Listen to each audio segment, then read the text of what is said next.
Hey guys, Rob from Georgia here with you, aka VHS82 apostrophe, with episode 12 of my Crazy Fives. Oh, those non-consequential things that we are thankful for. So really just things I got, and but five. I'll show five that are very close, near and dear to my heart for the reason I'll give at that time, and one outside looking in. So something a little bit different today, and I didn't realize the importance of deciding to do something like this, and it being episode 12, which happens to be my favorite number. But I'll point that out when we get there. So, Crazy Fives, those non-consequential things that we are thankful to have in our collection, whatever they may be, okay? It doesn't necessarily have to be film, although that is cool too, right? Where do we start, man? Outside looking in. Let's start here, man. Doesn't look like much, man.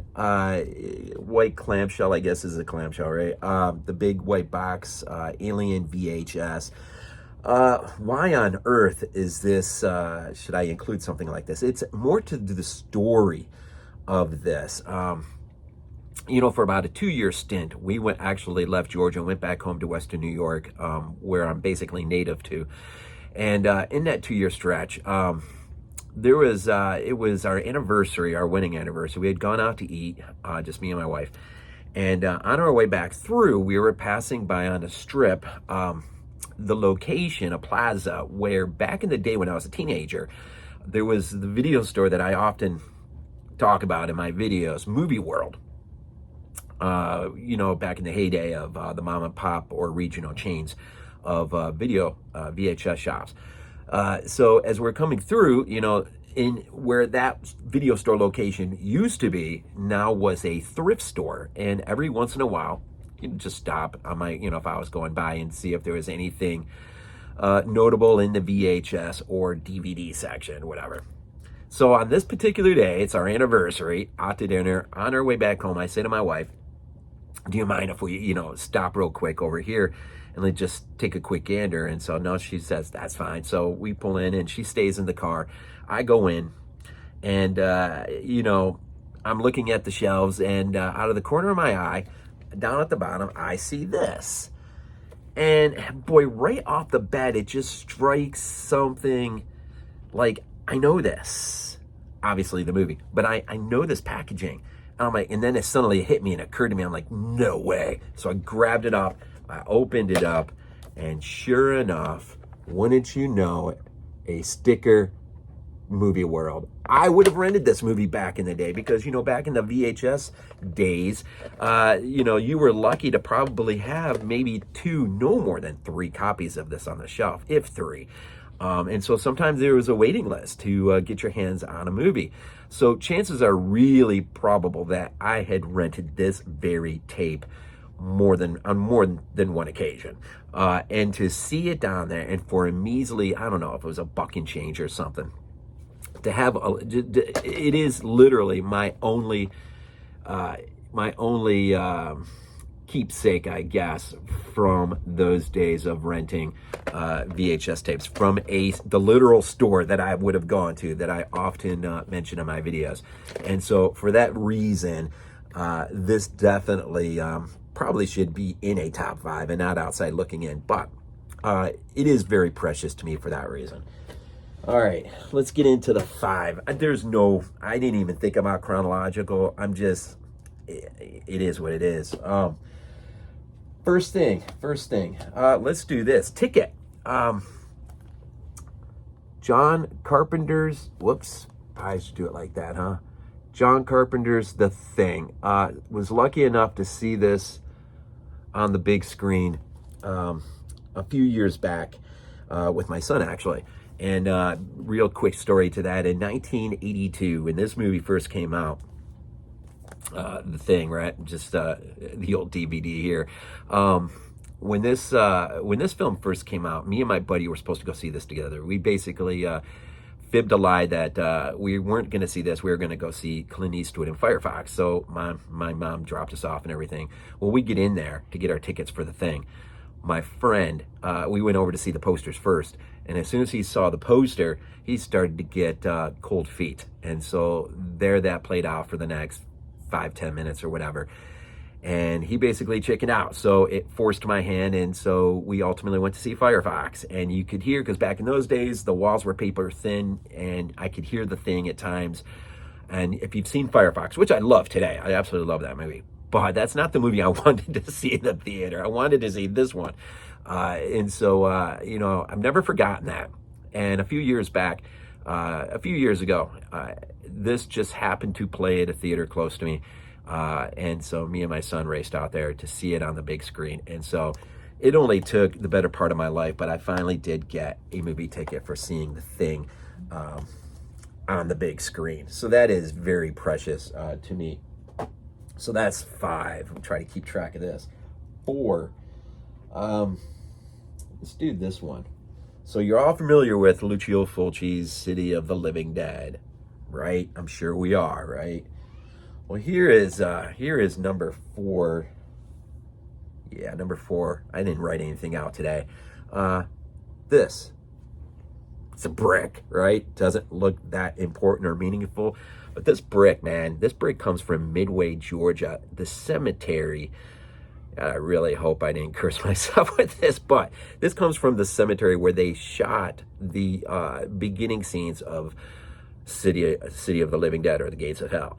And so my son and I have a video archive way down deep in my archive, a video document of me and my son visiting this place, a lot of video of it, and did my best to point out certain things in the movie and whatnot, and the church there in the background and everything. But anyways, it's the walls were crumbling. It really is a cemetery today that is sort of in disrepair. I don't know how much attention it really gets. But it's City of the Living Dead is my favorite horror film of all time. And so to get to see one of the actual shooting locations, and basically be able to just, walk all around it and take video and all of that stuff. I saw this just lying on the ground just off the wall. And I thought, I got to have a keepsake from this cemetery. So for Midway, Georgia, a tiny piece of what was the shooting location, or is the shooting location of City of the Living Dead, Lucio Fulci's. I think it's arguably his masterpiece of horror. But this little keepsake. Number 3. Let's do this one. Number 3. Again, a couple years ago, got to go to a convention in Pittsburgh, and got to meet David Crawford. He's in Dawn of the Dead, George Romero's, his masterpiece probably. And anyways, I got to see, I hope you all can see this. I got to take a few pictures with him for my time in the convention, but also he, if I can find it, yeah, there it is. He went ahead and signed one of my favorite quotes that he gives in the movie. You can stop with the moral bullshit. It's so funny. But he wrote it out for me and signed this, and so got it framed. And so that was a really good time, meeting him and spending some time with him. And thankfully, it's somebody I really wanted to meet. And thankfully, there wasn't really a line to speak of. So I actually got to spend an extra few minutes just talking with him and just sharing my appreciation for his work on the film. And it was good. It's good when you can, those conventions are really weird sometimes. I mean, I saw Tom Savini from a distance. I could have paid money to get a pic or an autograph with. Greg Nicotero was there as well. But I don't know. I like to go pick the people that, I'm really fond of, because I really do like their role in the movie. And David Crawford's the one in the, if you remember, he's the one in who's arguing with his counterpart about what we ought to be doing with the dead. And so but you get to spend a little more extra time with them. You see what I'm saying? You stand in line for Tom Savini, and I mean, you're lucky just to get a quick, love ya, get the pick and move on. Where somebody like David Crawford, you could actually spend some real meaningful time with and talk to. And so that really meant a lot to me. Plus, again, it was with my son, and so we got to share that experience as well.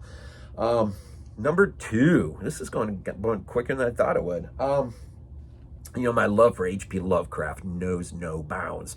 I got a pretty nice little collection of works either related to directly or indirectly of H.P. Lovecraft. And but one that stands out in my collection is a gift from my daughter, Becca, who found this. It is the Lovecraft in a World of Transition, Collected Essays on H.P. Lovecraft by S.T. Joshi, who is the Lovecraft historian. I got his double volume biography, I Am Providence, on my shelf. I've read it. And he is also found on the, on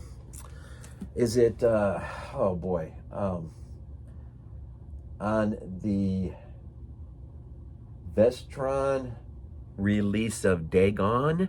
Joshi has a little interview. So if you have that release and you never don't know the guy, that is definitely worth watching. He is worth listening to. He's worth reading.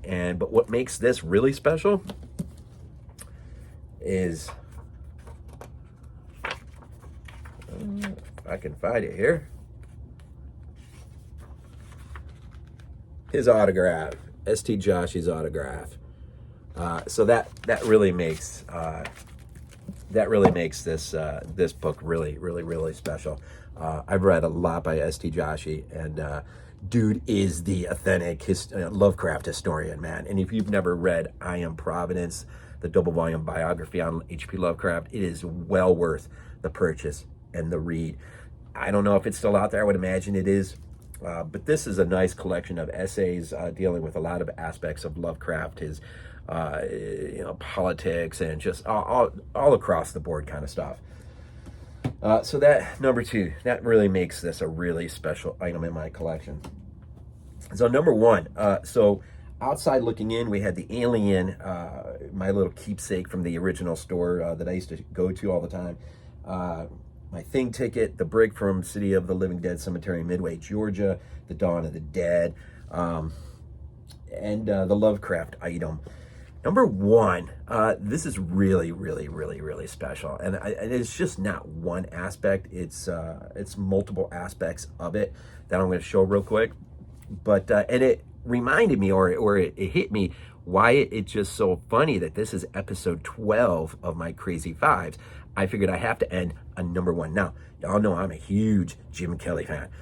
One of the main reasons why I always end my videos off with "Go Bills" is my love. He is my hero from back in the day. The 4 trips to the Super Bowl, but the domination throughout the playoffs and the tight AFC title games, and that team, man. That's my Buffalo Bills team. That is the team that my heart is forever attached to. Now, today, I probably do more work on Sunday in order to free up Saturday to watch my Georgia Bulldogs. But back in the day, man, it was reversed, man. I did everything on Saturday to make sure I was in front of the TV for the Bills. But now that I'm in Georgia, I don't get the Bills on TV very often, but I have fallen in love with my Georgia Bulldogs. So I still love the Bills. But Jim Kelly, man, he is forever my connection. He's number 12, of course. So I have a few keepsakes of his. These aren't the only things I have, but just a few things. His time with the Gamblers in the USFL, this card is worth a bit. I haven't checked it lately, but it's mint and certified, and it is definitely one of my more important items in my Jim Kelly collection. I have an official of my dad back, I don't know if it was Christmas or my birthday, got me an official Buffalo Bills jersey, but on the back side, it's of course Kelly, but his signature again. Pretty cool. So I got a jersey of his, and this, I just got this last year. It is so awesome. Signed Jim Kelly helmet. So absolutely beautiful. To go in my collection. Just Jim Kelly, man, is, like I said, he is one of my heroes from back in the day, and plenty of times going to Rich Stadium on a Sunday, cold, wintry, blustery day at the old Ralph, as we used to call it back in the day. And so number 12, man, Hall of Fame quarterback, my hero from back in the day, and just a few keepsakes that I have of his. So really, this is just about showing off a few things that I hold near and dear to my heart. It's not the only things I have. And so maybe down the road, I'll do another volume 2, say, of this. So a little bit of me on some of the things that I do hold precious. And so that'll be it for this crazy 5's. As always, as I said, we end these things off with Go Bills. This is not a dream. Not a dream. We might be useful to you.